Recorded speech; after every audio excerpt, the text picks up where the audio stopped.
आत्मा अनंत, अखंड, अछेद्य, अभेद्य है। वह अनंत का अविरल प्रवाहित होती रहती है। अनंत काल तक दोनों तटों, पुलिनों और अनंत सैकतों के बीच से गुजरती हुई नदी अपने प्रिय समुद्र से मिलती है। वह समुद्र जो वर्षा काल में न बढ़ता है और ग्रीष्म काल में जो कम नहीं होता। समुद्र अपनी सीमा का उल्लंघन नहीं करता। दिन रात सहस्राधिक नदियां निरंतर समुद्र में मिलती रहती हैं और समुद्र में वो कहां समा जाती हैं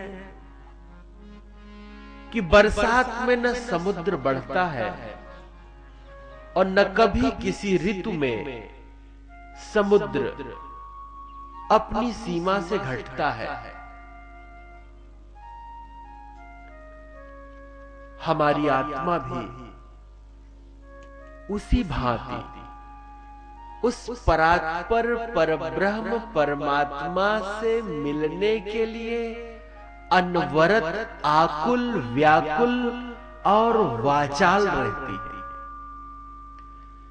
हम युगों युगों से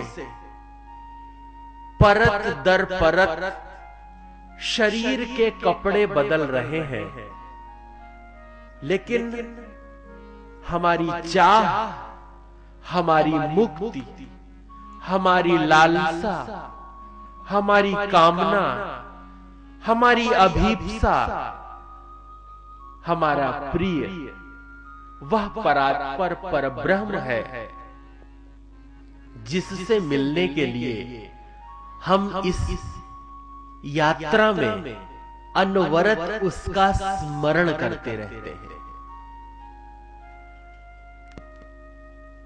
भगवत कथा का मूल वह रस का प्रासादिक तत्व है जिसके अंतस में उतर जाने से वे परमात्मा सहज मिल जाते हैं। जैसे कोई गंगोत्री से निकला हुआ गंगा जल गंगा सागर में जाके समुद्र से मिलता है तो उसकी पूर्णता होती है।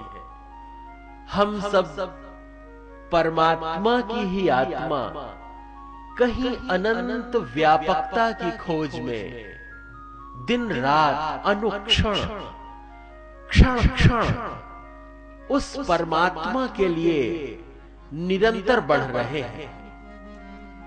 लेकिन इस आत्मा को कब शांति मिलेगी, कब हम उस चिर शांति में समाएंगे, उस अनंत आनंद का हम कब अनुभव करेंगे, जब यह जीवात्मा उस परात्पर परब्रह्म में मिल जाएगी।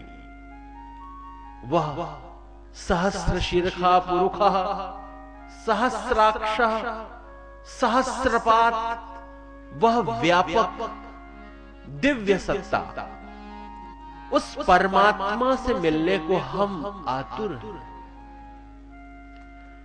हम समय के झंझावातों में उलझे रहते हैं। निरंतर